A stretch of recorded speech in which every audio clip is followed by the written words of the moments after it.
A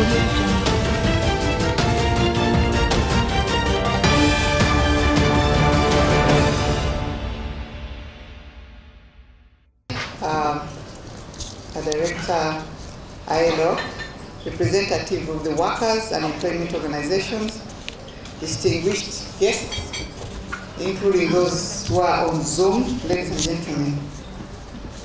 I'm also delighted to join you here today to commemorate the World Day Against Child Labor 2025. This day is observed annually on the 12th of June to highlight the plight of children laborers and promote efforts towards its elimination.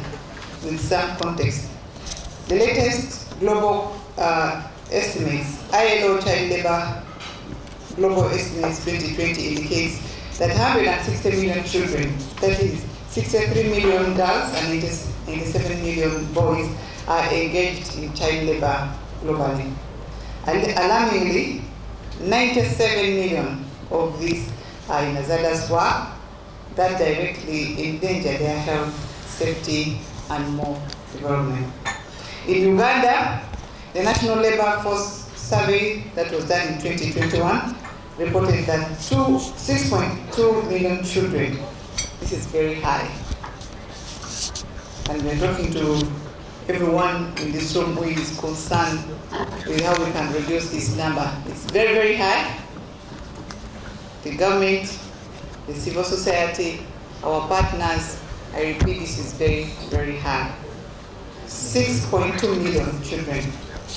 That's equivalent to 40% of all the children aged between 5 and 17 who are engaged in child labor. Excluding household costs, the prevalence was higher in rural areas. That's around 42% compared to the urban, which is 32%. Nearly 3% were involved in hazardous occupational and worked more than 14 hours a day.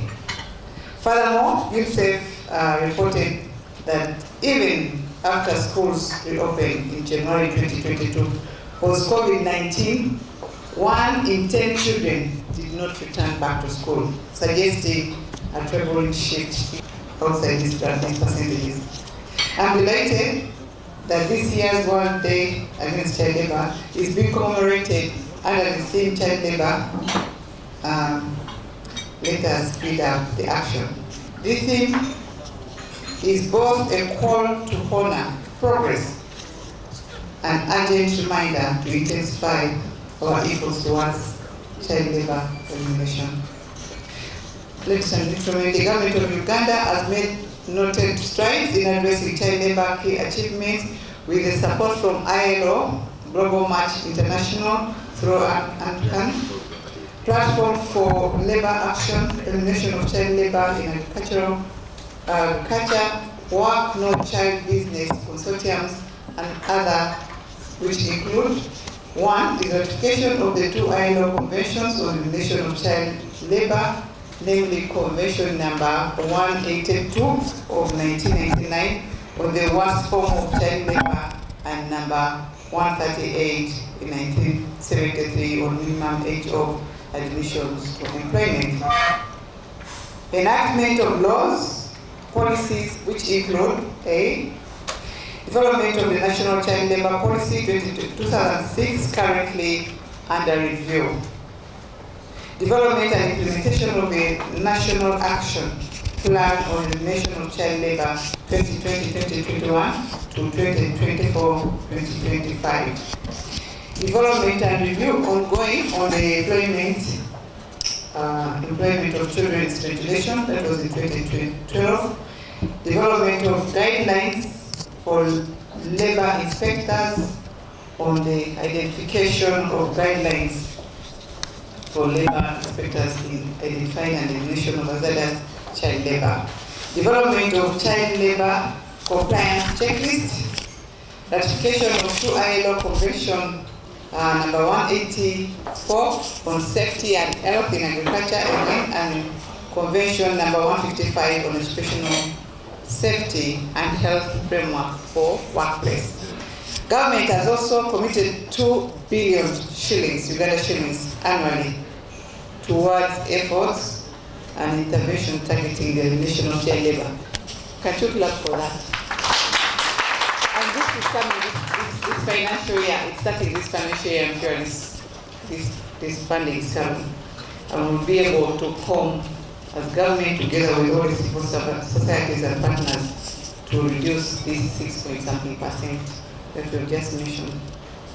As a country, we also participated in Durban Children's Conference in 2022 and committed to accelerate multi-stakeholder efforts to prevent the elimination of child labor and with priority given to the worst form of child labor. End child labor, particularly in agriculture.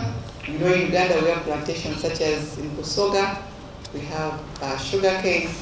In Western we have tea, those plantations, mining is happening everywhere. We also realize child's rights to educate and ensure universal access to free, compulsory, quality, equitable and inclusive education and training. Achieve universal access to social protection. Increase financing and international cooperation for the elimination of child labor and forced labor. In addition, the percentage of the Ugandan outside the money economy has gradually reduced over the years, from 69.0 in 1999 to 67.9 in 2002 to 69.4% in 2014 and most recently 33.1% in 2024.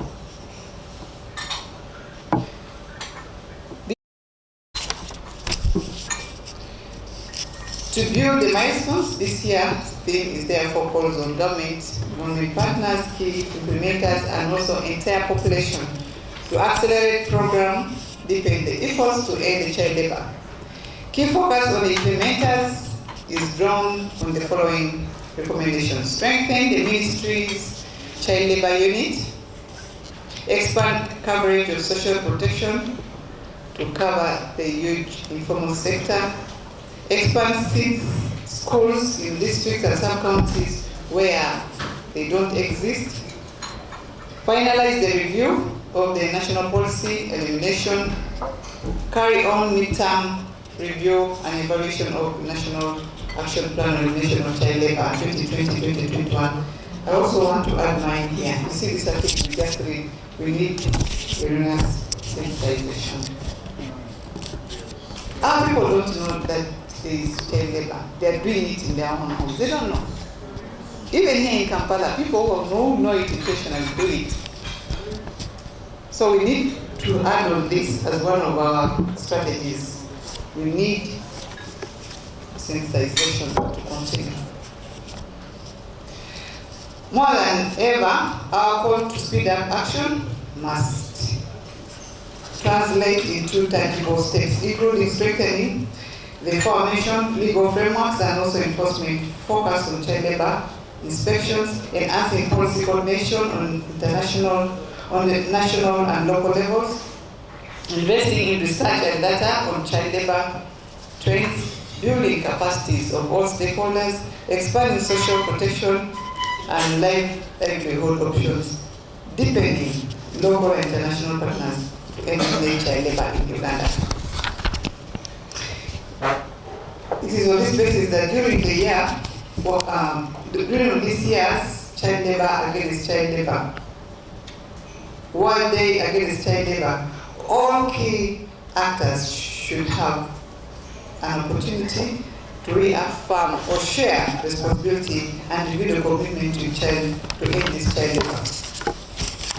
As I conclude, I wish to extend my appreciation to all our social partners, the National Organization of Trade Unions, NOTU, COFTU, FEO, and civil societies organization. We appreciate you all for your efforts, invaluable contribution towards the elimination of child labor. We also thank all our government partners for providing financial support, technical expertise, and knowledge sharing that has helped us during these times thus far. I further wish to urge civil society organizations, including women's rights organizations, the private sector and other entities such as survival leaders, small producers organizations to continue your efforts and collaborate your active engagement in scaling up good practices and advancing initiative solutions in our shared mission to eliminate child labor. I therefore, together with you, we can end this child labor. Let us speed up the action for the children of Uganda and the world at large. I therefore declare this conference open, and my PS, I'm sure, will be closing it later. I wish you all the best. We are going to go to the field. We'll make sure we also not expect to have children in our rallies. Because you say the minister is talking advocating, but she's having children in our rallies.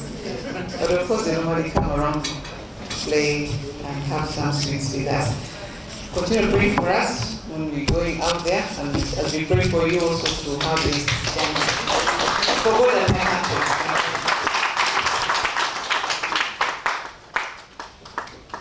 Declarations were made, conventions have been signed, but action is what we are saying we need more. As a country, Uganda has made notable progress, including ratifying the International Labour Convention number 182 of 1999 on the worst forms of child labour, and Convention number 138 of 1973 on the minimum age for admission to employment. We have also enacted legal and policy frameworks to protect children from exploitation. These frameworks are in place, and I think the basic one that one can refer to, which sits or which guides what happens in every village in this country, in every community in this country, is the LOC's Act, the Local Governments Act that establishes the local councils. Because as we know, the vice chairpersons within their roles and responsibilities is child protection. So we cannot say that even when the conventions might be too high for people to understand, at the very basic level, in every village in this country where there is an LC and where there is a vice chairperson, issues of child protection have already been sorted through that kind of framework. How domestic violence, the socio-economic impact of the COVID-19 pandemic have reversed many of these gains, plunging more families into poverty and forcing millions of children into child labor. And on my part, I did clarify this at the media center yesterday. To deploy children for economic gain on behalf of households is to be short-sighted. Because when those children are selling groundnuts and generating an income that a family expects to survive on, when the children, as we saw during the COVID lockdowns, were deployed in numbers to sell masks, gives only temporary relief to the family. The damage has even far-reaching effects when we deny those children opportunity to grow into responsible citizens. Because the time they should be at school, they are running all over trying to raise an income for the families. So short-term gains, but at the end of the day, what we reap is actually disaster, not only for the children themselves, but the families and society. 6.2 million children, and the 6.2 represent 40% of the 15.7 million children who are aged 5 to 17 years were involved in child labor, were engaged in child labor, excluding those doing housework. Because some people will argue, including some of us here who are parents, who are family members, that children should do some work at home. Nobody has stopped children from doing work, household work. But there is a difference between what is called child labor and housework. Even that housework, when you expect that it is the child that must bring all the water that will be used in the home, and the child of 6 must carry a jerrycan of 20 liters and carry several of them throughout the day, that ceases to be housework. It now turns into something else. Like somebody one time said, when a handshake goes beyond an elbow, it becomes something else. It is an embrace. It is no longer a handshake. So even with child household work, we must be able to define what it is that constitutes agreeable housework and what now borders on what we call as child labor. The COVID pandemic, as I've said, only worsened this situation. And in some instances, some children have been disadvantaged permanently.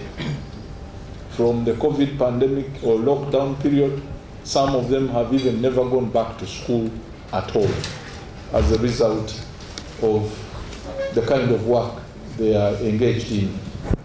Government remains committed to taking measures including gender-responsive actions,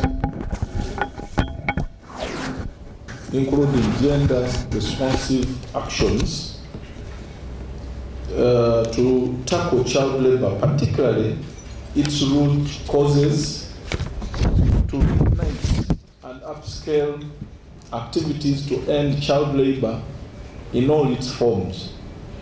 We are reinforcing the review and implementation of national laws and policies, including strengthening the capacity of labor inspectors, probation and welfare officers, community development officers, and other enforcement agencies to investigate, prevent, respond to cases of child and forced labor. The government of the United States of America has been very supportive. The Kingdom of Netherlands, Belgium, through Enable, all these have provided both technical and financial support towards the elimination of child labor in Uganda. As we engage in today's dialogue, I want us to reflect on how best we can accelerate efforts to eliminate child labor in Uganda. We look forward to the continued collaboration in this noble cause and in supporting Uganda's broader development agenda. I also take this opportunity, ladies and gentlemen, to appeal to any other partners and government to continue supporting our efforts towards the total eradication of child labor. I want to wish you all productive deliberations and a successful celebration of the World Day Against Child Labor 2025.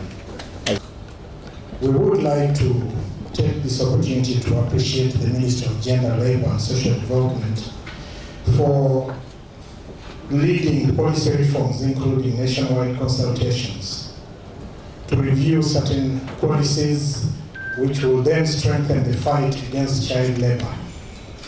We, as the labor movement in this country, pledge to join you in this fight because we are at the forefront of the fight against abuse of rights, including the children's rights. This is because we deal directly with the working people, and the working people have children, and so we are closely related to the fact that children should not be subjected to work.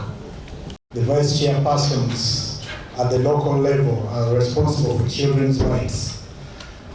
But you all know that most of these people are mostly people who did not go to school, especially at the LC1 level. And therefore, many of them do not understand the difference between work and labor for children. Some of them actually engage their own children in heavy work. And so it's important for us to engage them and sensitize them about what child labor is and how harmful it is to our children. We would like to continue with advocacy against child labor as workers, and we would like to work with you, the Ministry of Labor and Federation of Uganda Employers, to continuously engage and ensure that our children are given the opportunity to grow normally. It is important for us to involve the communities in this fight. I grew up in a local community like many of you, I hope. Some of you were born in Kololo, and some of these things we talk about maybe you don't know. But I know that a child raised deep in the village goes through so much that they will need support from some of us who have understood that child labor is dangerous for children. They will need a lot of support for them to be able to come out of that situation. And therefore, it is our responsibility as people in leadership, it is our responsibility as workers in this country, it is also the responsibility of government to ensure that the communities are aware of the dangers of child labor. Thank you very much for your attention.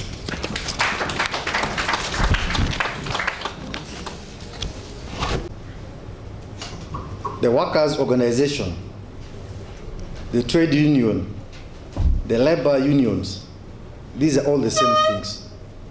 In Uganda, we have two national centers, COF2 and NOTU. NOTU alone has over 2.5 million members. This is a big number which can influence the whole country.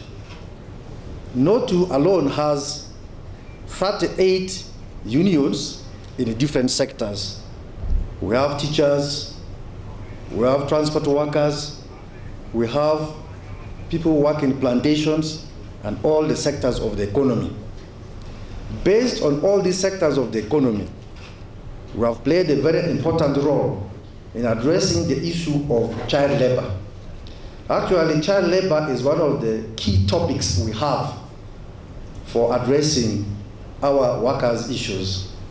And as trade unions, we have some roles which we normally do, we play. Let me mention to you some key roles we play as trade unions. One is to organize and recruit workers. The second one is to educate workers.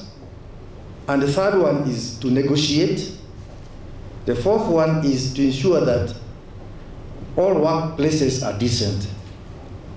And we now of late play a lot of role in informal sector arrangements because there are a lot of emerging issues.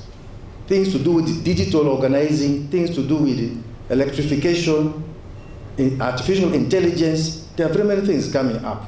So as unions, we ensure that we help these workers to ensure that other people know about the rights of children. Children's rights, workers' rights are also human rights, which we do address. Particularly as NOTU, we have projects we have accomplished, especially in Greater Masaka and in Mbarara, where with the support of ILO, we have been carrying out activities of eliminating child labor in supply chains, labor supply chains. We have been involved in that activity under the project of CLEAR. And we also have another project of accelerating action for the elimination of child labor in coffee supply chains. And this is under Archil project, supported also by ILO, to ensure that child labor is addressed. To ensure that child labor is addressed because all the sectors of the economy, trade unions are there. And above all, we're also involved in sensitizing parents, because these workers you look at are also parents, and their presence also has multiplier effect. When a parent who is a worker talks to another, it has multiplier effect. In a common way, when you say one hand, you cannot clap using one hand. You clap using two hands. So we cannot do it alone, but we are doing it in collaboration with development partners, with Ministry of Gender and Labor, and also the community where we live. That's where we have our strengths. Thank you very much.